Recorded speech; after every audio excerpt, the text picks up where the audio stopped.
Blessed or cursed? A defense of justification by faith from Scripture, 3, 6-14, even so Abraham believed God, and it was reckoned to him as righteousness. Therefore, be sure that it is those who are of faith who are sons of Abraham.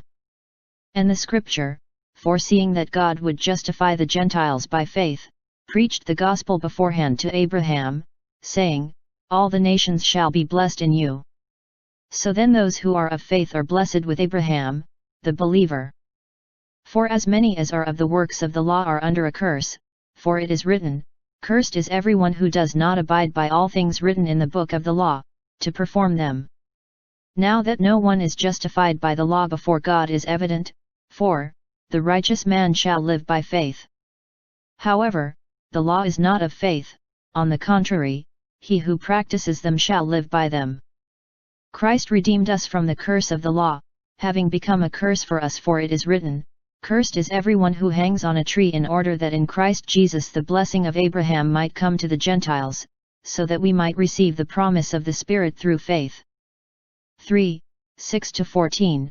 When the Philippian jailer asked what he must do to be saved, Paul concisely answered, Believe in the Lord Jesus, and you shall be saved. Acts 16, 31. Salvation is appropriated by faith, and that faith is personal, internal, and spiritual, having nothing to do with ceremonies, rituals, observances, good works, or externals of any sort.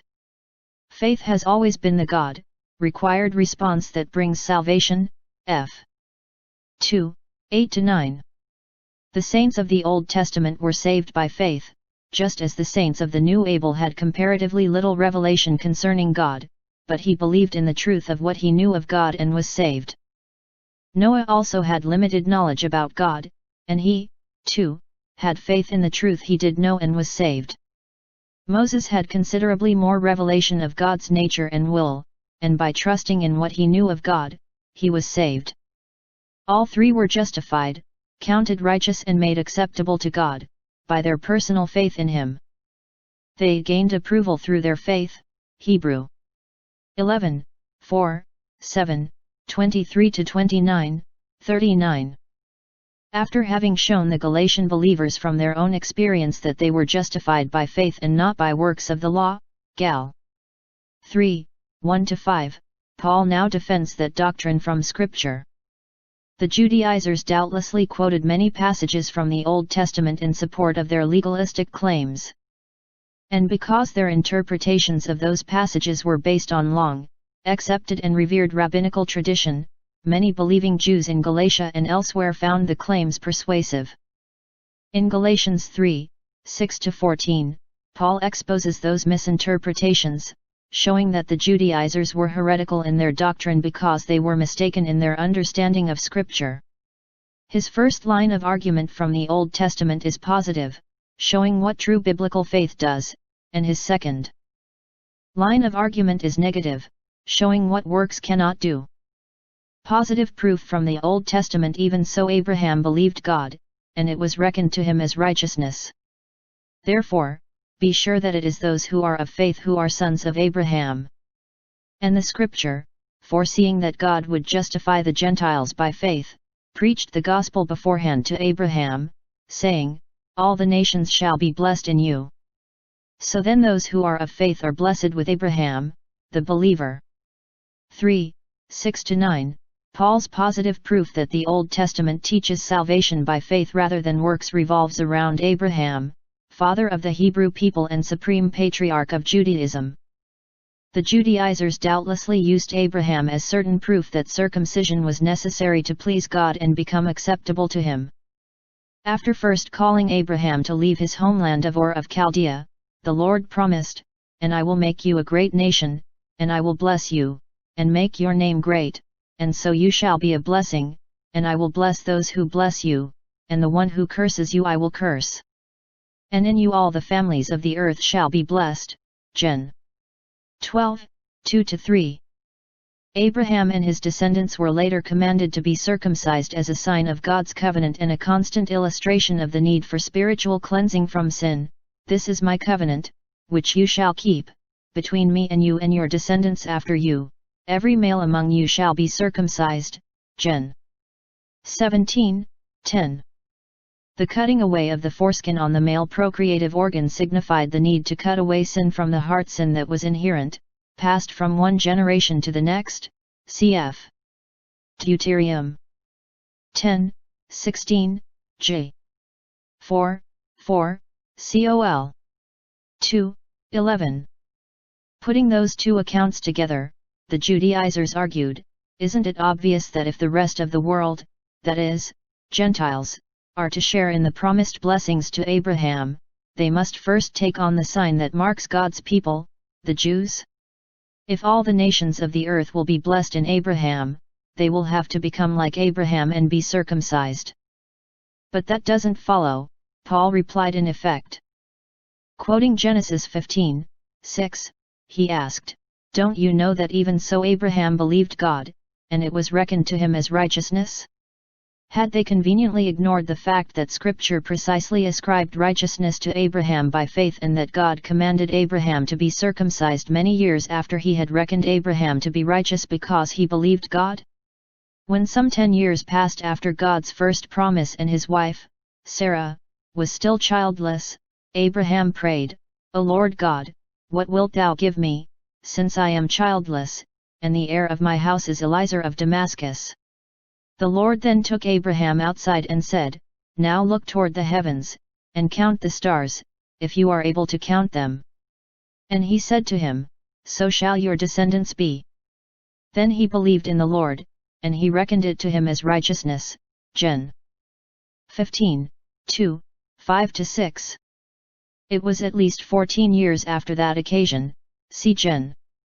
16:16, 17:1, before the command for his circumcision was given. Paul used the same argument in his letter to the Roman Church. Speaking of believers whose lawless deeds have been forgiven, and whose sins have been covered. Whose sin the Lord will not take into account, he asked, is this blessing then upon the circumcised, or upon the uncircumcised also? For we say, faith was reckoned to Abraham as righteousness. How then was it reckoned? While he was circumcised, or uncircumcised? Not while circumcised, but while uncircumcised, and he received the sign of circumcision, a seal of the righteousness of the faith which he had while uncircumcised, that he might be the father of all who believe without being circumcised, that righteousness might be reckoned to them, and the father of circumcision to those who not only are of the circumcision, but who also follow in the steps of the faith of our father Abraham which he had while uncircumcised. Rom. 4:7-12. The Judaizers, like most other Jews of that day, had completely reversed the relationship of circumcision and salvation. Circumcision was only a mark, not the means, of salvation. God established circumcision as a physical sign to identify his people and to isolate them from the idolatrous, pagan world around them during the time of the Old Covenant. Circumcision is an external, physical act that has no effect on the spiritual work of justification. God gave the sign of circumcision to Abraham long after he had already declared him to be righteous because of his faith. It has always been true that he is not a Jew who is one outwardly, neither is circumcision that which is outward in the flesh. But he is a Jew who is one inwardly, and circumcision is that which is of the heart, by the Spirit, not by the letter. Rom. 2:28-29. Physical circumcision was a matter of earthly, ceremonial identity with God's people, whereas salvation is a matter of spiritual identity with Him, and if the earthly symbol had no genuine spiritual counterpart it was worthless. Even under the Old Covenant, circumcision itself carried no spiritual power. Since the fall, proud mankind has been naturally inclined to trust in himself, including his ability to please God by his own character and efforts. The Jews of Jesus' day put great stock in circumcision and physical descent from Abraham.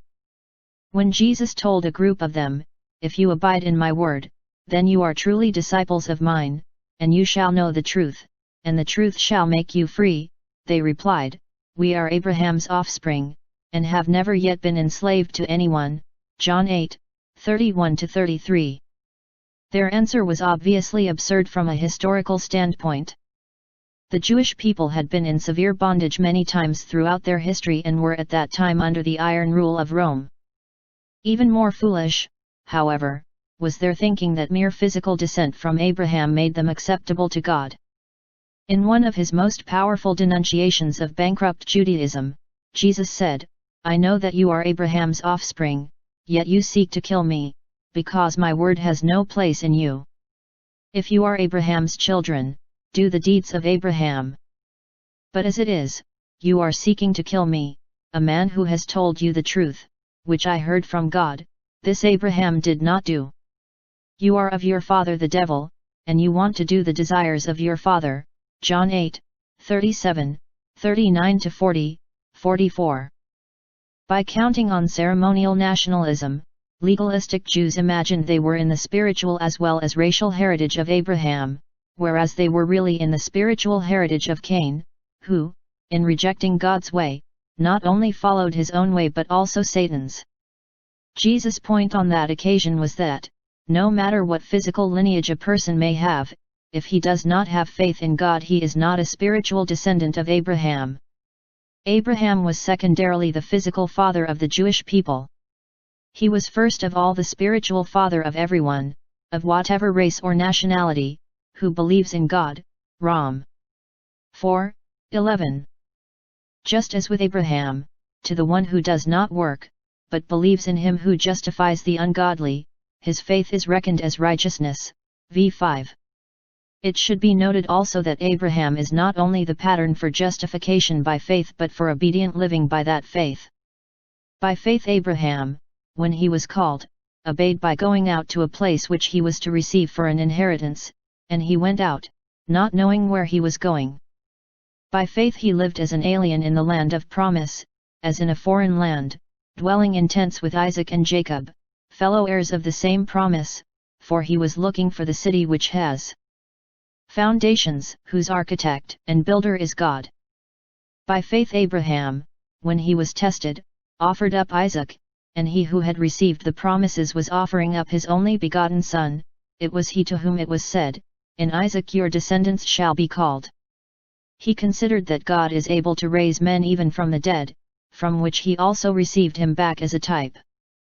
Hebrew 11, 8-10, 17-19. By faith Abraham followed God to an unknown land, and by faith he was willing to give back to God the Son who alone could be the means of fulfilling the divine promise. Abraham, as every true believer before and after him, understood faith as the assurance of things hoped for, the conviction of things not seen. V. 1. By faith Abraham even looked forward to Christ. Jesus told the unbelieving Jews in Jerusalem, "Your father Abraham rejoiced to see my day, and he saw it and was glad." John 8, 56. To re-emphasize the absolute importance of what he was saying, Paul added, "Therefore, be sure that it is those who are of faith who are sons of Abraham." He was making the same point to the believing Jews in Galatia that Jesus made to the unbelieving Jews in Jerusalem. Only genuine believers, those who are of faith, have any claim to a spiritual relationship to Abraham, or to God. Jews with no faith in the Lord Jesus Christ are not true sons of Abraham, whereas Gentiles who believe in him are.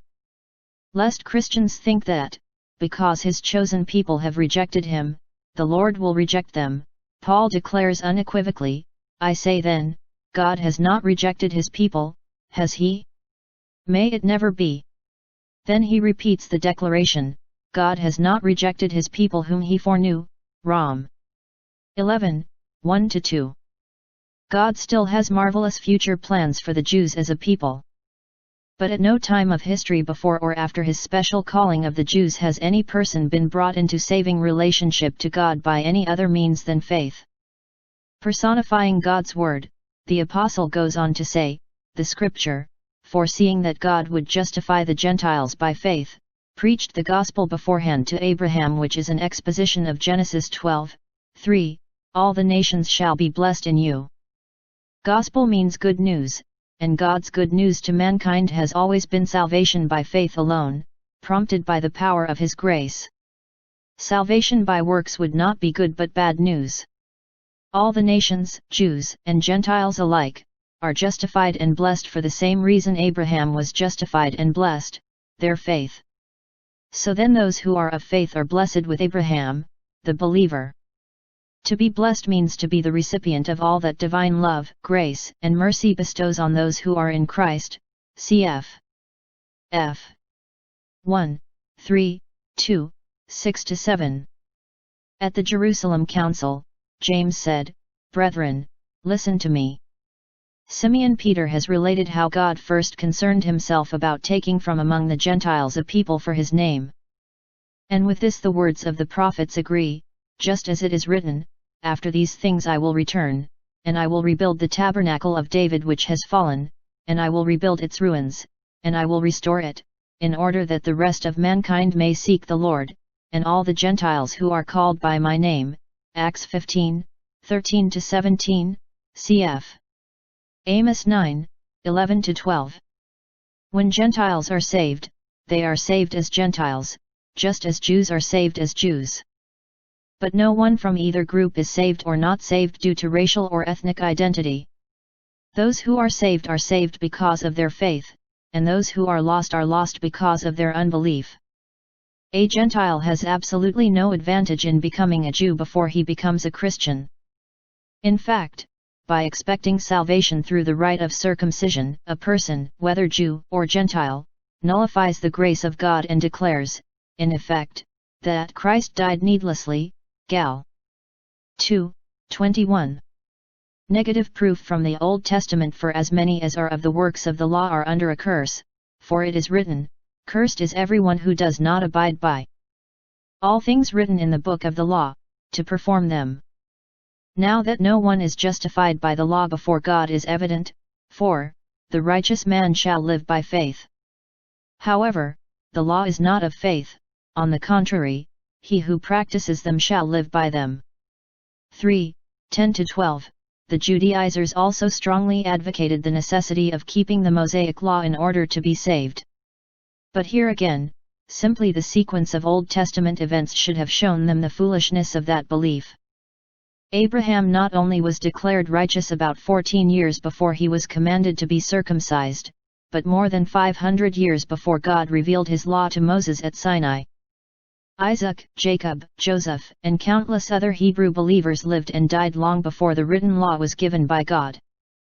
Just as the Judaizers and their Galatian victims should have known that justification is by faith and not circumcision, they should also have known it is not by the law.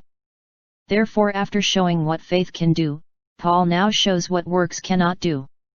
As in verses 6-9, his argument is based on the Old Testament. In his defense before King Agrippa in Caesarea, Paul states the scriptural foundation of all his preaching and teaching: "Having obtained help from God, I stand to this day testifying both to small and great, stating nothing but what the prophets and Moses said was going to take place, that the Christ was to suffer, and that by reason of his resurrection from the dead he should be the first to proclaim light both to the Jewish people and to the Gentiles." Acts 26, 22-23. The ancient rabbis were so absolutely convinced that salvation could only be earned through keeping the law that they tried to prove God had somehow revealed his law even to the patriarchs and other saints who lived before Moses, and that those people found favor with him because they kept his law, because they could not bring themselves to consider limiting the supremacy of the law. The rabbis sought instead to reconstruct history and the clear teaching of God's word. But Paul turns the tables on them again.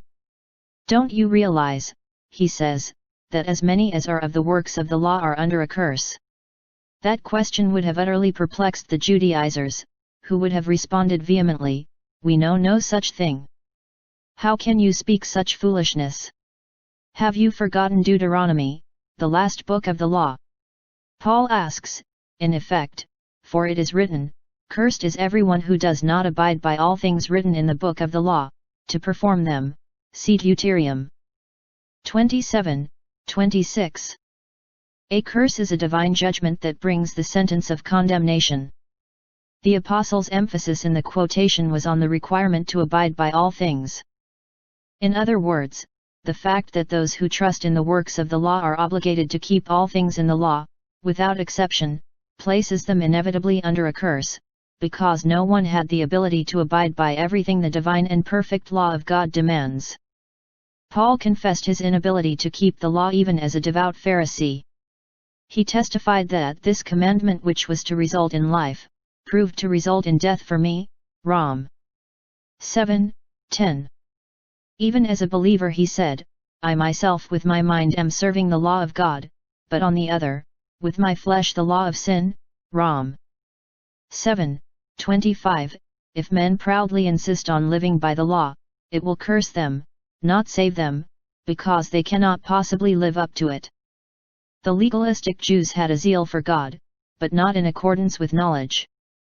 For not knowing about God's righteousness, and seeking to establish their own, they did not subject themselves to the righteousness of God. For Christ is the end of the law for righteousness to everyone who believes. Rom. 10:2-4. Consequently, they unwittingly placed themselves under God's wrath rather than His blessing, because they could not live up to His law and they would not submit to His grace. Paul reminds his readers again of more teaching concerning God's way of justification, now that no one is justified by the law before God is evident, for, the righteous man shall live by faith, quoting this time from Habakkuk 2:4. The passage from Deuteronomy proves justification cannot be by the law, and the passage from Habakkuk proves it must be by faith. The ways of law and faith are mutually exclusive.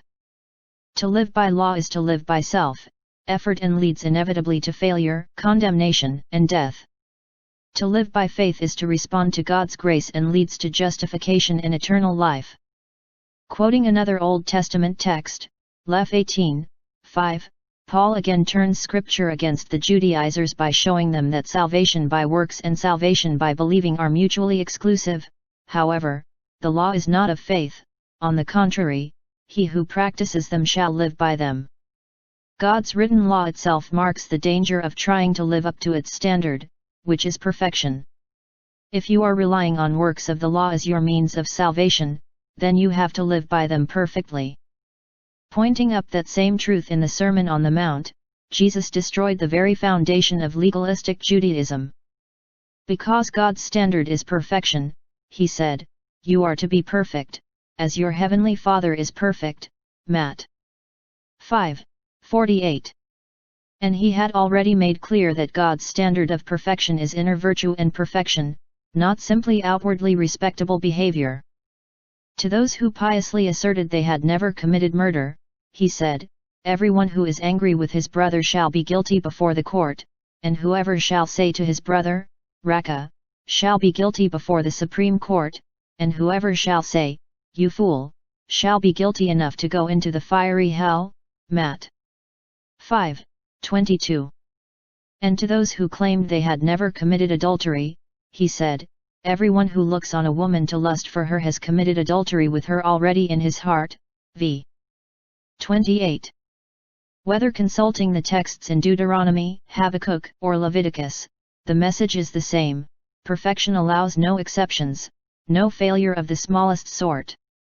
To break the law in one place is to break it all, for whoever keeps the whole law and yet stumbles in one point, he has become guilty of all. James 2:10.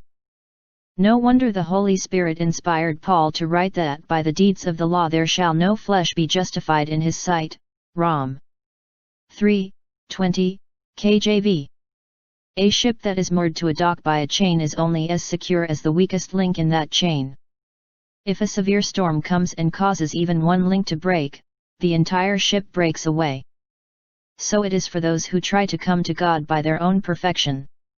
They will be lost and forever wrecked. Positive hope in Jesus Christ. Christ redeemed us from the curse of the law, having become a curse for us, for it is written, cursed is everyone who hangs on a tree, in order that in Christ Jesus the blessing of Abraham might come to the Gentiles, so that we might receive the promise of the Spirit through faith. 3:13-14. Turning again to the positive, Paul reminds the Jewish believers in Galatia of the fact that Christ redeemed us from the curse of the law, having been a curse for us. Redeemed is from exagoraz, a word commonly used of buying a slave's freedom. Christ justifies those who believe in him by buying them back from their slavery to sin. The price he paid was the only one high enough to redeem all of mankind, the precious blood, as of a lamb unblemished and spotless, the blood of Christ. 1 Pet. 1:19. The curse of the law was the punishment demanded because no man could keep from violating its demands, but Christ took that curse upon himself as a substitute for sinners and became a curse for us in his crucifixion, for it is written, Deuteronomy 21:23, Cursed is everyone who hangs on a tree. In ancient Judaism, a criminal who was executed, usually by stoning, was then tied to a post, a type of tree, where his body would hang until sunset as a visible representation of rejection by God. It was not that a person became cursed by being hanged on a tree, but that he was hanged on a tree because he was cursed. Jesus did not become a curse because he was crucified, but was crucified because he was cursed in taking the full sin of the world upon himself. He himself bore our sins in his body on the cross, that we might die to sin and live to righteousness, for by his wounds you were healed. 1 Pet. 2:24, cf. Acts 5:30. That truth was extremely hard for most Jews to accept, because they could not imagine the Messiah's being cursed by God and having to hang on a tree. 1 Corinthians 12:3 suggests that Jesus is accursed was a common, demon-inspired saying among unbelieving Jews of that day. To them, Jesus' crucifixion was final and absolute proof that he was not the promised Messiah. But for those who trust in him, the two words for us become the two most beautiful words in all of Scripture. Because God sent his Son to bear the penalty for man's sin, every person who puts his trust in the crucified Savior has had the curse borne for him. Jesus' sacrifice was total and for all men, in order that in Christ Jesus the blessing of Abraham might come to the Gentiles, so that we might receive the promise of the Spirit through faith.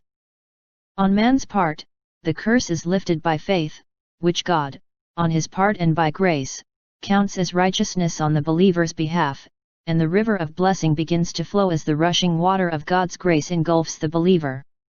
Jesus Christ bore the curse, Paul affirms, to bring the blessing of Abraham to the Gentiles. Salvation was for the purpose of God's blessing the world. All that God desired for and promised to Abraham of salvation and its benefits would spread to the nations. A coordinate purpose clause is added so that we might receive the promise of the Spirit through faith, cf. Acts 1:4-5, f. 1:13, who comes as the resident, indwelling person to bless us with power. All of this blessing is through faith. Justifying faith involves self-renunciation, putting away all confidence in one's own merit and works. Like the Israelites who had Pharaoh's pursuing army behind them and the impassable Red Sea in front of them, the sinner must acknowledge his sinfulness and his total inability to save himself. When he sees God's justice pursuing him and God's judgment ahead of him, he realizes his helplessness in himself and realizes he has nowhere to turn but to God's mercy and grace. Justifying faith also involves reliance on and submission to the Lord. When a sinner sees that he has no way to escape and no power in his own resources, he knows he must rely on God's provision and power. Finally, justifying faith involves appropriation, as the sinner gratefully receives the free gift of pardon Christ offers and submits to his authority. Justifying faith does not have to be strong faith, it only has to be true faith. And true faith not only brings salvation to the believer but glory to the one who saves. When a person receives Christ as Lord and Savior, he receives the promised blessing and the promised Spirit, which Paul describes in Ephesians as being blessed with every spiritual blessing in the heavenly places in Christ. 1:3. This blessing gives a testimony of praise to the glory of His grace. 1:6. God receives glory when His attributes are on display, and nowhere is His grace more evident than in the sending of His only Son to be crucified on man's behalf, the sinless paying the debt of the sinful. Believers are raised up with Him, and seated with Him in the heavenly places, in Christ Jesus, in order that in the ages to come He might show the surpassing riches of His grace in kindness toward them in Christ Jesus. 2:6-7. Men are redeemed in order to exhibit God's majestic being before all creation. His supreme purpose is to demonstrate His glorious grace against the backdrop of man's sinfulness, lostness, and hopelessness. The very purpose of the Church is to stand in the presence of His glory blameless with great joy and to praise the only God our Saviour, through Jesus Christ our Lord. For His glory, majesty, dominion, and authority, before all time and now and forever. Jude 24-25.